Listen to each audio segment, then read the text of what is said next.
محنت تبلیغ کی محنت محنت تبلیغ کی محنت. مسجد کا نورانی ماحول، اس ماحول میں امت کو نکال کر لانا.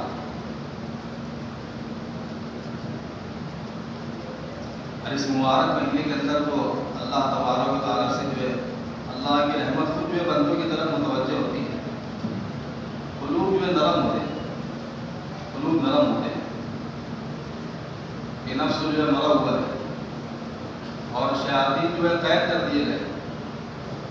اللہ کی خاص رحمت جو ہے بندوں کی طرف متوجہ ہے. تو یہ اصل سیزن ہے. دعوت کی محنت کرنے والوں کا اصل سیزن کیا ہے؟ حضرت نے کہا کہ یہ بوائی کا مہینہ ہے. اگر کسان جو ہے اس مہینے میں جو ہے فصل بوئی جاتی ہے، اگر اس مہینے کے اندر اگر وہ غفلت برتے تو پھر پورا سال کیا ہوگا؟ اس کا پورا سال ضائع ہو جائے. یہ تاجر جو ہے سردی کے مہینے میں جو ہے سردی کے کپڑے جو ہے نہ بیچے اور اس مہینے کو جو ہے گوا دے تو پھر پورا سال. تو یہ مہینہ ہے دعوت اور عبادت کو جو ہے جمع کرنے کا. یہ مہینہ ہے.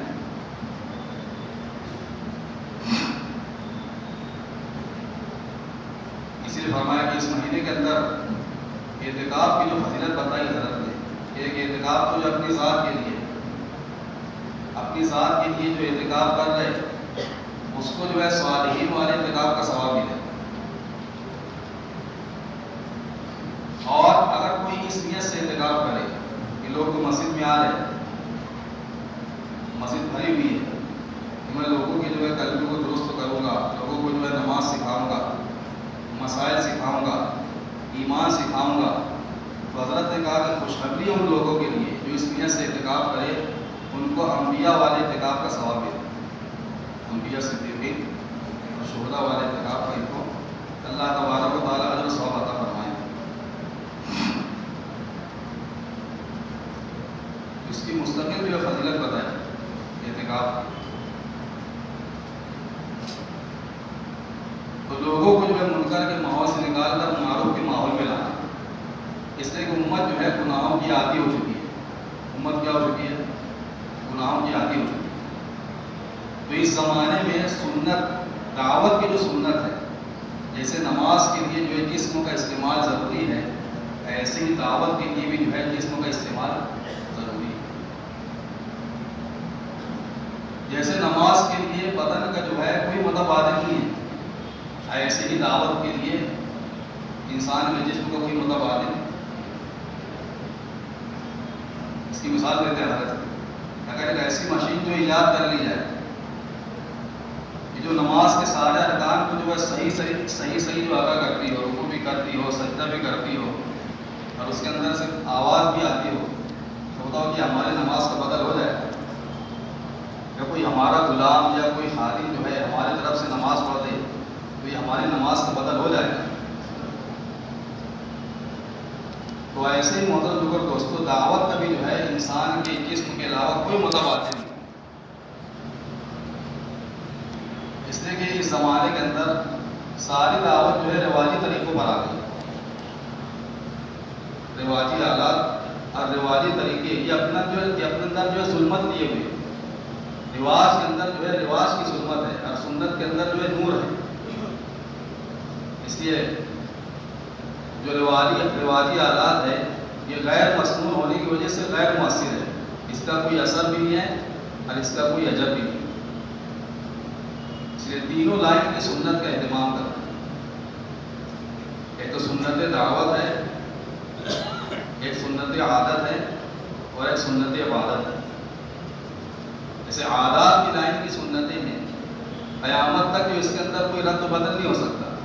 اللہ کے نبی صلی اللہ علیہ وسلم کی جو عادات تھی، آپ کیسے چلتے تھے، آپ کھانا کھانے کے لیے کیسے بیٹھتے تھے، آپ گفتگو کیسے کرتے تھے، آپ جو ہے لوگوں کو اپنی طرف جو ہے کیسے مخاطب کرتے تھے، تو عادات کی لائن کی جتنی بھی سنتیں قیامت تک اس کے اندر کوئی رد و بدل نہیں ہو سکتا.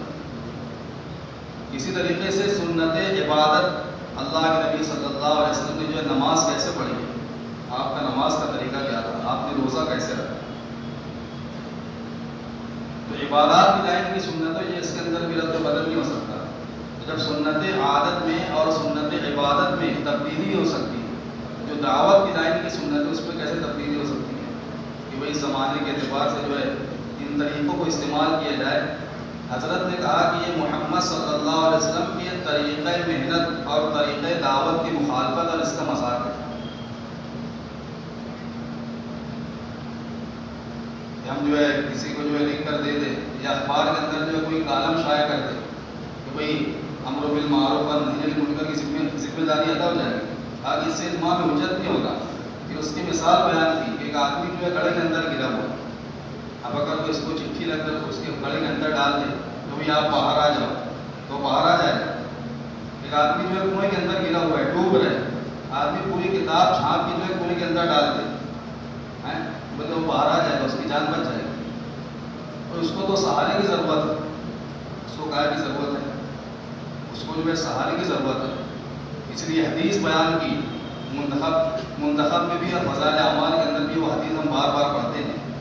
اس امت کی مثال جو ہے دنیا کی مثال جہاز کے مانند ہو، اور جہاز کے اندر جو ہے 2 منزلیں ہیں، اس میں فرما بردار بھی ہے، نافرمان بھی ہے. اب نیچے والوں کو جو ہے پانی کی ضرورت پڑتی ہے تو بار بار اوپر جاتے پانی لینے کے لیے. اب نیچے والوں نے یہ تجویز کی، یہ مشورہ کر لیا کہ بھائی بار بار اوپر جانے سے ان کو تکلیف ہوتی ہے، تو کیوں نہ جہاز کے نیچے کے حصے میں سوراخ کر لیا جائے. تو کہا کہ حدیث کے اندر یہ نہیں ملتا کہ بھائی کشتی میں اعلان کر دو کہ بھائی کوئی جہاز میں سوراخ نہ کرے. کشتی میں کیا کر دو؟ اعلان کر دو کہ بھائی کوئی جہاز میں سوراخ نہ کرے، یا پوری کشتی کے اندر جو ہے پوسٹر جو ہے چھاپ دیا جائے کوئی اس کے اندر سوراخ نہ کرے. بتاؤ، امت تو گناہوں کی آتی ہے، وہ مان جائے گی. آگے جب تک کہ اس کا ہاتھ نہ پکڑا جائے، اگر اس کا ہاتھ نہیں پکڑیں گے تو عابد ہے، زاہد ہے، صلحہ ہے، متقی ہے، سب برباد ہوں گے، سب ہلاک ہوں گے. اللہ کے عمومی عذاب ہوگا. تو اللہ تبارک و تعالیٰ کا جو عذاب امت کی طرف جو متوجہ ہوا ہے اجتماعی گناہوں کی وجہ سے، نافرمانی کی وجہ سے، وہ ہماری انفرادی عبادت سے دور ہونے والا نہیں ہے. انفرادی عبادت سے یہ دور نہیں ہوگا. اس لیے کہ اللہ تبارک و تعالیٰ نے بستی کے اوپر جو عذاب بھیجا، حضرت جبریل کو بھیجا اور کہا کہ جا کے اس بستی کو پڑھتا ہو تو دیکھو اس بستی میں ایک ایسا بھی عابد ہے، ایسی عبادت کرنے والا جو پلک جھپکنے کے برابر اللہ کی نافرمانی نہیں کرتا. ایسی عبادت کرنے والا کہ جبریل جیسا فرشتہ متاثر ہو گئے اس کی عبادت سے. تو اللہ تبارک و تعالیٰ نے حکم بدل دیا ہے کہ اس کے اوپر ساری بستی پلٹ. اس کا جرم کیا تھا؟ اس لیے میرے محترم دوستو اپنی دعوت کو جو ہے سنت طریقے پر لانا، اس لیے کہ نبوت کی لائن کی اذیتیں جو ہے اسی راستے میں. رواجی آلات میں کوئی مجاہدہ نہیں ہے. تذکیر جو ہے قرآن کی جو اللہ تعالیٰ فرما رہے وذکر فإن الذکریٰ تنفع المؤمنین، تذکیر جو ہے یہ صرف انسان کا فعل ہے، اور مجاہدہ جو ہے صرف انسان کی صفت ہے. مجاہدہ کیا ہے؟ صرف انسان کی صفت ہے. تو اس مجاہدے کو باقی رکھیں تو مجاہدے کے اوپر اللہ تبارک و تعالیٰ کی طرف سے ہدایت کا وعدہ. مجاہدہ اور مشقت، روزہ اور فاقہ، سخاوت اور اسراف، اس کے اندر فرق کس سے ہوگا؟ وہ اتباع سنت سے ہوگا. اس لیے حدیث کے مفہوم میں ہے کہ بہت سے روزہ دار ایسے ہیں جن کو سوائے بجز بھوکا رہنے کے کچھ نہیں ملا، اور بہت سے شب بیدار ایسے ہیں جن کو سوائے جاگنے کے کچھ نہیں ملا. اس لیے کہ ان کا روزہ ان کے لیے مشقت ہے. کہا کہ اتباع سنت ہر عمل کے اندر، اس لیے کہ عمل کا حسن، عمل کی زینت اور عمل کا کمال اور جمال جو ہے وہ اتباع سنت ہے.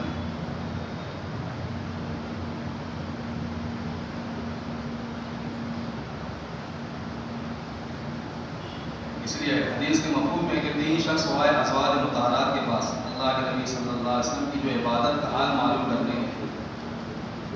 جب ان کو اللہ کے نبی صلی اللہ علیہ وسلم کی عبادت کا حال بتایا گیا انہوں نے اس کو بہت تھوڑا سمجھا، بہت کم سمجھا. تو ان تینوں میں سے جو ہے ایک نے یہ نیت کی کہ بھئی میں تو ہمیشہ روزہ رکھوں گا. دوسرے نے یہ نیت کی کہ میں ہمیشہ رات بھر جاگوں گا, رات بھر عبادت کروں گا. ہر ایک نے کہا کہ میں تو نکاح نہیں کروں گا, عورتوں سے دور رہوں گا. اللہ کے نبی صلی اللہ علیہ وسلم یہ تشریف لائے اور فرمایا کہ بھئی یہ بات تم نے کہی ہے. فرمایا کہ سنو, میں تم میں سب سے زیادہ متقی ہوں اور میں تم میں سب سے زیادہ اللہ تعالیٰ سے ڈرنے والا ہوں, لیکن میں روزہ رکھتا ہوں اور افطار بھی کرتا ہوں. میں رات کو جو عبادت بھی کرتا ہوں اور سوتا بھی ہوں, اور میں عورتوں سے نکاح بھی کرتا ہوں. لہٰذا یہی میرا طریقہ ہے. جس نے میرے طریقے سے اعراض کیا وہ مجھ سے نہیں. تو اعتدال اور میانہ روی ہر عمل کے اندر, رات کی عبادت میں, دن کے روزے میں, ہر عمل کے اندر اعتدال اور میانہ روی سنت ہے. اس میں تراویح کے بارے میں فرمایا حضرت نے, پھر پورا مہینہ جو ہے تراویح پڑھنا, کہا کہ مجھ کو کہیں نہیں ملا کہ پورا قرآن ختم کرنے جو ہے کہیں ثابت ہو.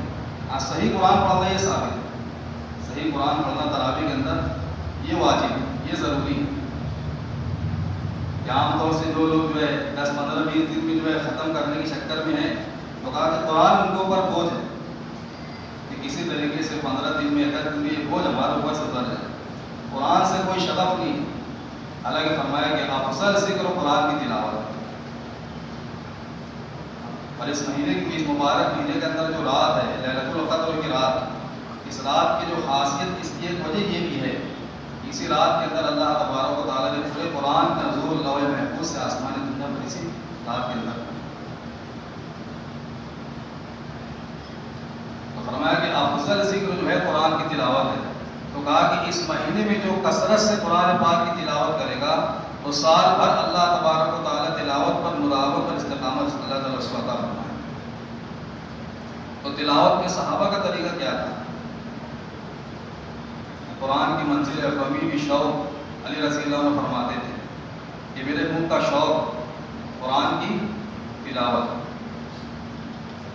تو قرآن کی جو 7 منزلیں ہیں, قومی بھی شوق, با سے جو ہے فاتحہ, میم سے مائدہ, با سے بنی اسرائیل, اور شین سے شعراء, واو سے والصافات, اور قاف سے سورہ قاف. تاکہ ہفتے کے 7 دن ہیں, روزانہ ایک منزل پڑھے, ہفتے میں قرآن ختم کرے. یہ 3 دن سے کم میں قرآن ختم کرنے والا اس کو جو ہے سمجھ نہیں سکتا. جب ہم حدیث پڑھتے ہیں منتخب میں, خوش الہانی والی جو حدیث پڑھتے ہیں, تو حضرت نے کہا کہ بھئی لحن کا تعلق نہ تو گلے سے ہے, نہ اچھی آواز سے ہے, نہ ترنم سے ہے. لحن کا تعلق جو ہے قرآن میں تدبر اور تفکر سے ہے. اس لیے قرآن کریم جو ہے غم کے ساتھ نازل ہوا ہے. جب اس کو پڑھو تو غم کے ساتھ پڑھو. کہ قرآن کریم فکر و بے قراری پیدا کرنے کے لیے نازل ہوا. اب آدمی ایسا پڑھے کہ اس کے پڑھنے میں جو ہے یہ فکر و بے قراری کیسے پیدا ہوگی؟ جب وہ قرآن میں تدبر تفکر کرے گا. نظام الدین کے اندر جو تراویح ہوتی ہے, 9 بجے تراویح عشاء کی نماز کھڑی ہوتی تھی, اور 11 بجے جو ہے تراویح اور وتر پوری ہوتی تھی. پورا 2 گھنٹہ لگتا تھا ایک پارے میں.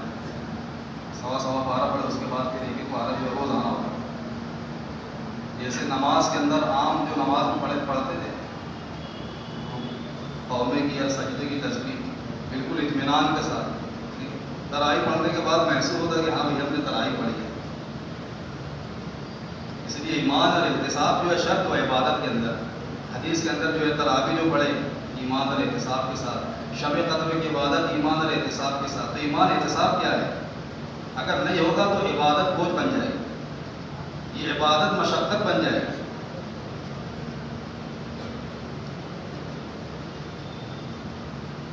آیات رحمت اور آیات عذاب کا جو حق ادا کرے, تو یہ کون کرے گا؟ جو قرآن میں غور و تدبر کرے گا. اس لیے کہ میں قرآن کو پڑھتا ہوں لیکن جانتا نہیں ہوں اس کے معنی اور مطالب کو. اس کی مثال دی حضرت نے. ایک آدمی جو انگریزی کا ایک حرف نہیں جانتا, اب اس کے پاس کوئی آ کر انگریزی میں یہ کہے کہ بھائی تمہارے والد کا انتقال ہو گیا, اس کے اوپر کیا اثر پڑے گا؟ کوئی تاثر نہیں ہوگا. لیکن اگر کوئی اس کا ترجمہ کر دے اس کے سامنے, بس یہ حالت ہے.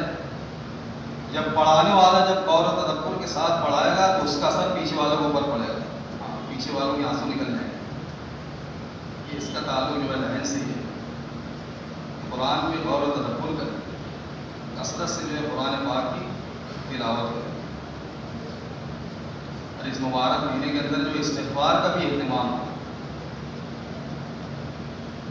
کہا کہ اس مبارک مہینے میں استغفار کی کثرت گناہوں سے حفاظت اور اعمال صالحہ کی جو ہے رغبت پیدا کرتا ہے۔ کہا کہ استغفار کی کثرت کرنے والا محروس نہیں ہوگا۔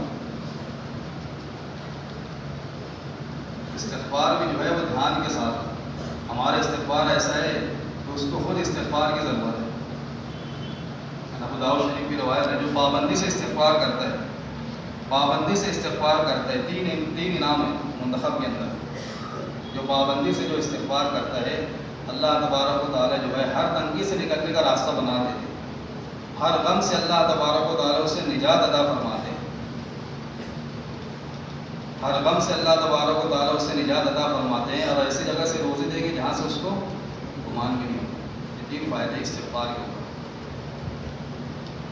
پھر دعاؤں کا بھی اہتمام ہو۔ پھر دعاؤں کے تعلق سے کہا کہ ہماری دعائیں جو ہے اللہ تعالیٰ کی تعریف سے شروع ہو۔ اسم اعظم، اللہ تعالیٰ کے بہت سارے نام ہیں، اسم اعظم سے دعا شروع ہو۔ اور کہا کہ دعا کے اندر مقفع دعائیں جو ہے قبول نہیں ہوتی، قافیہ بندی، ایک جیسے الفاظ لانا دعاؤں کے اندر، یہ اشعار میں دعا مانگنا، جیسے عام طور سے آج رواج اور طریقہ ہے، اس لیے کہ وہ دعا مانگتے مانگتے جو وہ الفاظ بنانے میں لگا ہوا ہے، اس کا ذہن ادھر منتقل ہے، اس لیے اس کی دعا قبول نہیں ہوگی۔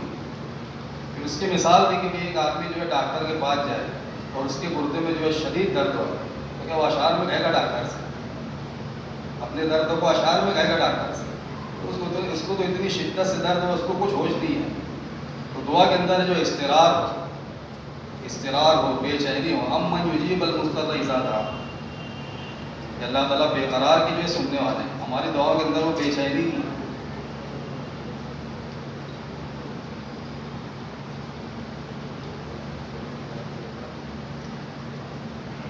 اور فرمایا کہ جو ہے اس مبارک مہینے کے اندر جو تراویح جو ہے سنائی جاتی ہے، تو کہا کہ جو ہے اس تراویح کے سنانے پر اجرت تو بہت دور کی بات ہے، ہدیہ لینا بھی حرام ہے۔ ہدیہ لینا بھی کیا ہے کہ اس کا بدل ہو جائے، اتنی باریک باریک باتیں۔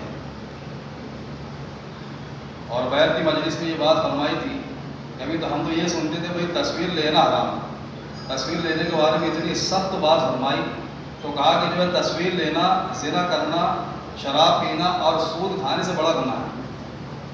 اس لیے کہ شراب پینے والا اور سود کھانے والا اور زنا کرنے والا خالق بننا نہیں چاہتا، تصویر لینے والا خالق بننا چاہتا۔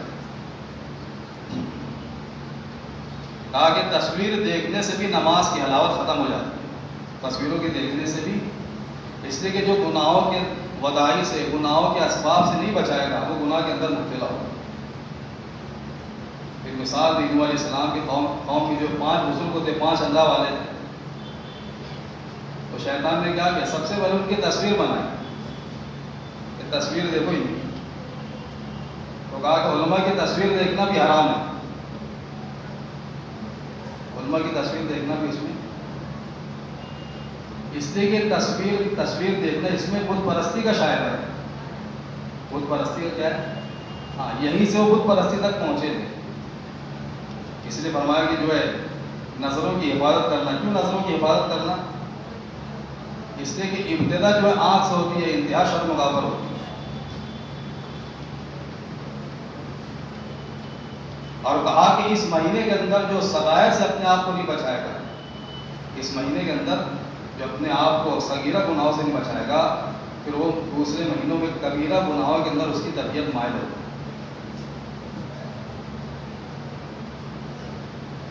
اور اس مبارک مہینے کے اندر جو اپنے آپ کو صغیرہ گناہوں سے بچائے گا، تو اللہ تبارک و تعالیٰ صغیرہ سے بچنے کی استعداد اگر اس کے اندر پیدا کرتے ہیں۔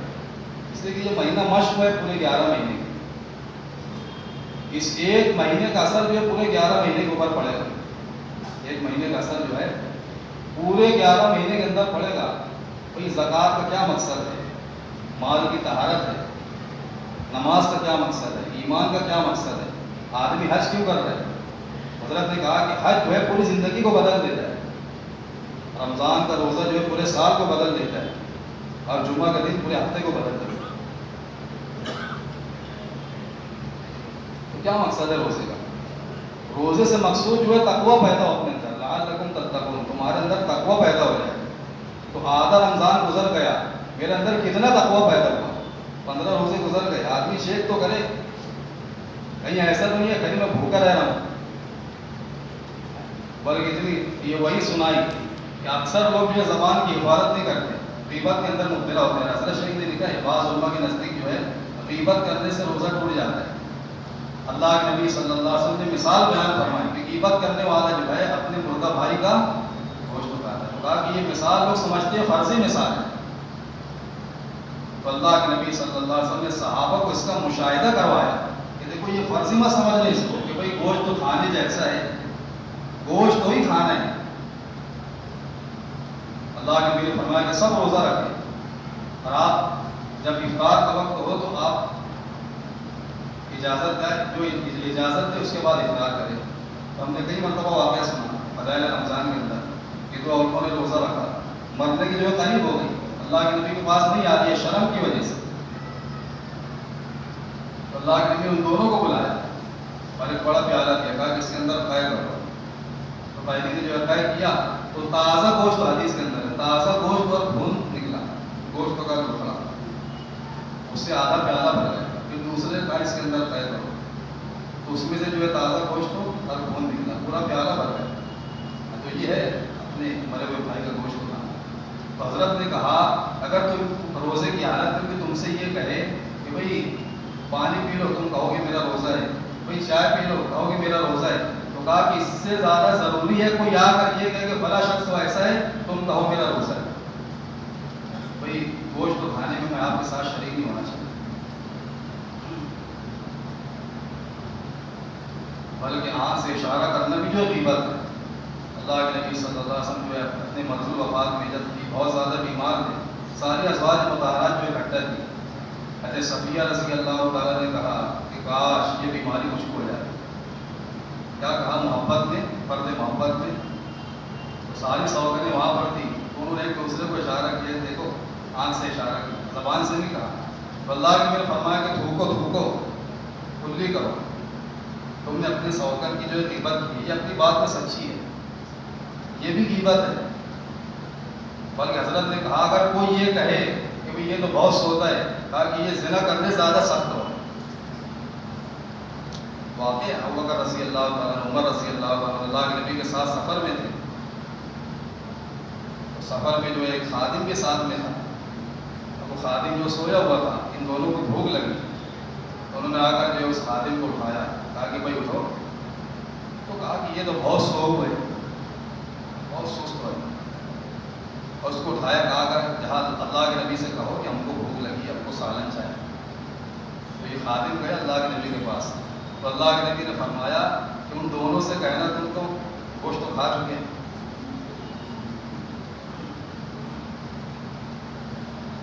تو یہ دونوں گھبرائے ہوئے ہیں کہ یا رسول اللہ ہم نے کھانا نہیں کھایا، تو کہا کہ اس خادم کا، اس غلام کا گوشت جو ہے میں تمہارے دانتوں میں دیکھ رہا ہوں۔ کتنی باریک باریک چیز ہے، اگر آدمی ساری چیزوں سے اپنے روزے کو نہ بچائے تو اس کا روزہ ہی پھر کیا ہے؟ یہ تو ایک مشق ہے مہینے بھر میں، کہ حلال چیزوں کی اسی لیے چھوڑوایا اللہ تعالیٰ نے کہ جو خواہشات کے جو فطری تقاضے ہیں اس کے اوپر روک لگائے، جو غیر فطری ہے اس سے کتنا اپنے آپ کو بچانا چاہیے۔ یہ حلال چیزوں کو اسی لیے چھوڑوایا کہ حرام سے بچنے کی استعداد پیدا ہو جائے۔ آج امت جو ہے جوازی شکلوں کی طرف جا رہی ہے اور فتوے کی طرف جا رہی ہے، حالانکہ تقوی کا درجہ فتوے سے اونچا ہے۔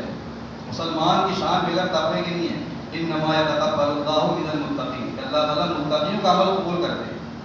الف لام میم ذالک الکتاب لا ریب فیہ ھدی للمتقین، اس میں متقیوں کے لیے ہدایت ہے۔ تو تقوی کیا ہے؟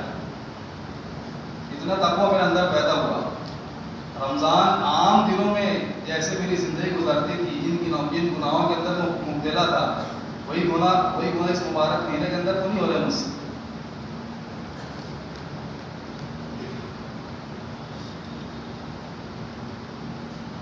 اس سے مقصود میرے محترم کو دوستوں تقویٰ ہے. اور آدمی جتنی احتیاط کرے گا، دیکھو بہت ساری حلال چیزوں کو چھوڑنا پڑے گا حرام کے حدود سے بچنے کے لیے. اس لیے کہ آدمی اس وقت تک متقی ہو نہیں سکتا جب تک کہ بھی حلال کو بھی حرام سمجھ کے نہ چھوڑے. آج تو لوگ پوچھتے بھائی کہاں تک اجازت ہے حرام کو بھی حلال کر دو. 2 مہینے کے اندر یہ بات سمجھ میں آئی کہ لوگ بلا رہے فتوے کی طرف اور حضرت بلا رہے تقوی کی طرف، اور ہم تقوی کی طرف نہیں آنا چاہتے. ہم کو تو جواز بتاؤ کہاں تک اجازت ہے، اس لیے کہ حدود پر چلنے والے کبھی بھی حدود کو حلال نہیں. ہم حدود پر چل رہے باؤنڈری کے اوپر.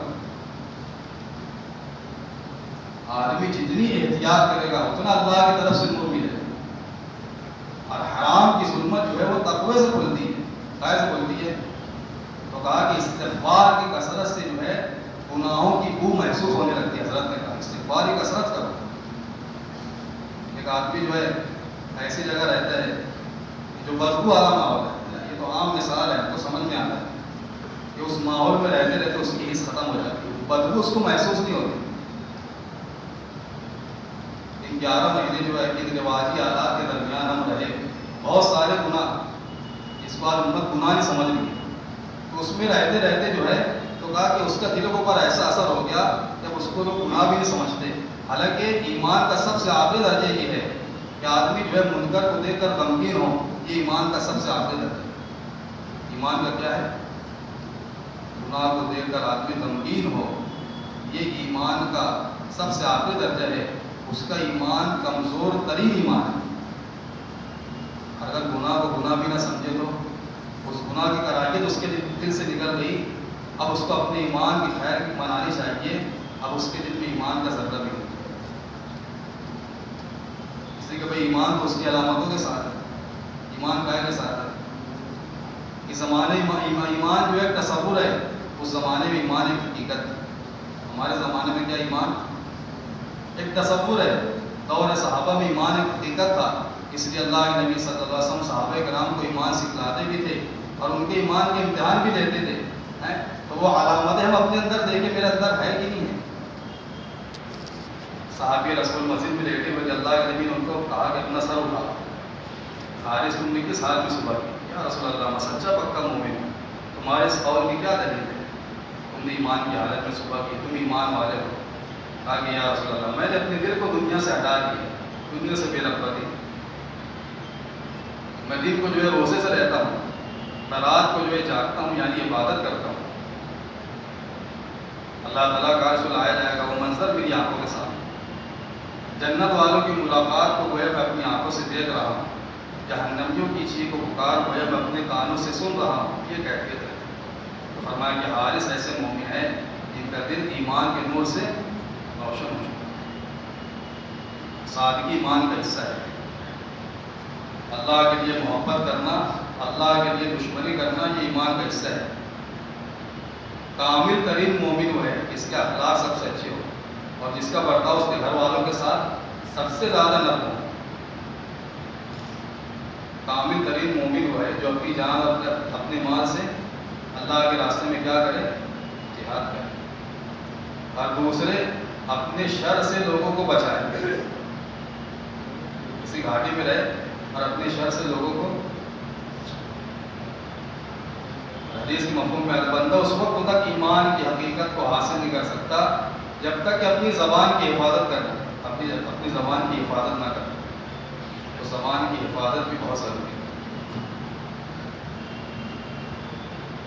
اس لیے میرے محترم دوستو اس مبارک مہینے کے اندر اللہ تبارک و تعالیٰ نے یہ مبارک مہینہ عطا فرمایا ہے. جتنی بھی جماعتیں واپس جا رہی تھی سب سے حضرت نے یہ کہا، روزانہ مجلس کے اندر کہا کہ عہد کر کے جاؤ کہ اپنی اپنی مسجدوں میں اعتکاف کرو. اس لیے کہ اخیر عشرے کا اعتکاف جو ہے مسجد کی آبادی کا بہترین ذریعہ ہے، بہترین موقع ہے. سال بھر کی محنت سے وہ نہیں ہوگا جو اخیر عشرے میں اگر کام کرنے والا اگر ٹھان لے کہ ہم کو اپنی اپنی مسجدوں میں جو ہے اعتکاف کرنا ہے اور اعتکاف کے ذریعے سے جو ہے مسجد کو آباد رکھنا ہے. اللہ اس کی برکت سے جو ہے پورے سال مسجد کو آباد کرتا ہے۔ وہ آگے نیت کریں انشاءاللہ، آپ کے رشتے میں اعتکاف کریں گے انشاءاللہ۔ اور اسی کے ساتھ ساتھ جو ہے اس مبارک مہینے کے اندر اللہ کے راستے میں نکلنا بھی ہے، اس لیے کہ صحابہ کا جو ہے خروج ہے، صحابہ رمضان کے مہینے میں بھی اللہ کے راستے میں نکلتے تھے۔ اسلام کی جو مشہور جنگ ہے غزوہ بدر، اسی مبارک مہینے کے اندر ہی، اسی مبارک مہینے کے اندر جو ہے فتح مکہ ہوا ہے۔ اس مبارک مہینے کے اندر جو ہے خروج کی جو ہے قیمت بڑھ جاتی ہے، اس مبارک مہینے کے اندر جو ہے خروج کی جو ہے قیمت بڑھ جاتی ہے۔ عام دنوں میں مفتی اعظم نے کہا کہ جیسے ایک نماز جو ہے ایک فرض ادا کریں گے 70 فرضوں کے برابر ہے، ایسے ہی گشت جو ہے 70 گشتوں کے برابر ہے۔ یہ تو عام دنوں کے تعلق سے حدیث کے مفہوم میں ہے کہ اللہ کے راستے میں ایک دن، اس کے علاوہ کے 1000 دنوں سے، اور رمضان میں ایک دن کتنا ہو جائے گا؟ حدیث کے مفہوم میں اللہ کے راستے میں لیلۃ القدر کی فضیلت کیا ہے؟ اگر کوئی کسی کو یہ رات نصیب ہو جائے اور اس میں وہ ایمان اور احتساب کے ساتھ عبادت کرے، اس نے 11,000 مہینے عبادت کی، پھر 80 سال 4 ماہ اس نے جو ہے کامل عبادت میں گزار دیا۔ اور حدیث میں کیا ہے خروج کے تعلق سے؟ حدیث کے مفہوم ہے کہ تھوڑی دیر اللہ کے راستے میں کھڑے ہونا شب قدر میں حجر اسود کے سامنے عبادت کرنے سے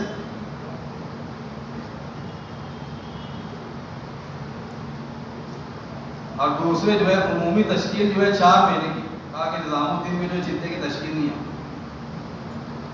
عمومی تشکیل جو ہے 4 مہینے کی تشکیل ہوتی ہے۔ پہلی تشکیل جو ہے علماء کرام کی ہوتی ہے سال کی، اس کے بعد جو ہے دوسرے سال کی، اور اس کے بعد جو ہے تشکیل جو ہوتی ہے بیرون کی تشکیل ہوتی ہے، اور عمومی تشکیل جو ہے 4 مہینے کی، جتنے کوئی تشکیل نہیں۔ اس لیے کہ میرے محترم دوستوں، وحدت فکر ہو اور وحدت کلمہ یہی ہے کہ جب ہم سب مل کر آواز لگائیں گے، ہے نا، مجھے حضرت نے مثال دی کہ بھئی بہت بڑی چٹان ہوتی ہے، سب ایک ساتھ جو ہاتھ لگا کر جو ہے ایک آواز کے ساتھ اٹھاتے ہیں تو اتنی بھاری چٹان بھی کیا ہو جاتی ہے، اس لیے کہ بہت مدت سے ایک آواز چل رہی ہے چیلے کی، اب اس کو اس دھارا جو بہہ رہا ہے اس کو اس طرف موڑنا ہے تو مشکل تو ہے لیکن ناممکن، اس لیے کہ اپنے حاجی صاحب فرماتے ہیں کہ تبلیغ کے ڈکشنری میں ناممکن نہیں ہے، تھکنا نہیں ہے، پینشن نہیں ہے، مایوسی نہیں ہے، یہ سب ہے ہی نہیں ہمارے کام کے لیے۔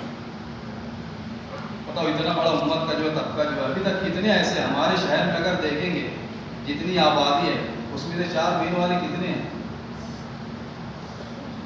کتنے 4 مہینے والے؟ ابھی کتنے لوگوں کا باقی ہے 4 مہینے؟ ان کا 4 مہینہ کیسے لگے گا جب میں سالانہ 4 مہینے پر ہوں؟ سالانہ 4 مہینے والوں کے لیے 6 مہینے کی تشکیل ہو رہی ہے وہاں، 6 مہینہ لگا تو 4 مہینہ عمومی اور 2 ماہ نظام الدین۔ وہاں پر جانے کے بعد سمجھ میں آیا کہ ہم کتنے پانی میں، بہت احساس ہوا، اطاعت سمجھ میں آیا کہ اپنے بڑوں کی اطاعت کرنا، اپنے شہر کے ذمہ دار ہو، ضلع کے ذمہ دار ہو، صوبے کے ذمہ دار ہو، ان کی اطاعت کرنا، یہ چیز وہاں پر جانے کے بعد سمجھ میں آئی۔ اس لیے کہ بڑے بن کر چلنے سے سوائے محرومی کے اور کچھ نہیں ملتا۔ اور تواضع جو ایسی صفت ہے، مولانا جمشید نے کہا کہ تواضع جس کے اندر ہوگی وہ جس ماحول کے اندر جائے گا وہاں کی خوبیاں اور صفات اس کے اندر ایسے آ جائے گی جیسے پانی جو ہے پہاڑ سے اونچائی سے نیچے کی طرف آتا ہے۔ اس لیے کہ تکبر جو ہے جھکنے نہیں دیتا، بڑا پن جو ہے میں یہ جھکنے نہیں دیتا، تو بہت ساری خیر سے محروم ہو جاتا ہے۔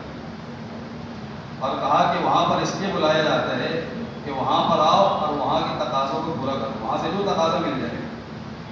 اس لیے کہ میں وہاں پر گیا تھا تو مجھ کو 20 دن ملا 2 ماہ کے لیے، 40 دن کی جماعت لے کر گیا تھا میوات، لیکن جہاز سنا تھا ویسا نہیں ہوا، اللہ کے فضل و کرم سے بہت اچھی جماعت ہے۔ اطاعت میں نے ان سے سیکھی، اطاعت ان میں ایک ساتھی تھا، اس نے بتایا کہ بھئی ہماری جماعت گئی تھی، ایک ذمہ دار اس کے ساتھ جوڑے تھے، جس علاقے میں جماعت گئی تو امیر جو ہے کہیں چلا گیا عشاء کے بعد، اس کا کوئی دوست وغیرہ ہوگا، اب وہ امیر جو ہے رات بھر نہیں آیا، فجر سے پہلے آیا، تو جو جماعت تھی میوات کی تو کہا کہ ہم انتظار میں بیٹھے رہے کھانے کے لیے، امیر صاحب آئیں گے تو ہم لوگ کھانا کھائیں گے، امیر صاحب تو صبح ہے تو پوری جماعت بھوکی سے ہوگی، کھانا نہیں کھانا. ایک ساتھ اس میں نیا تھا، روزانہ مجھ سے پوچھتا تھا، پورا 40 دن پوچھا اس نے مجھ سے، امیر صاحب بیڑی پی آؤں، امیر صاحب بیڑی پی آؤں. بھائی پوچھنے کی چیز ہے، ہم تو ہے سمجھتے ہیں، 1 نمبر 2 نمبر بھی نہیں پوچھتے.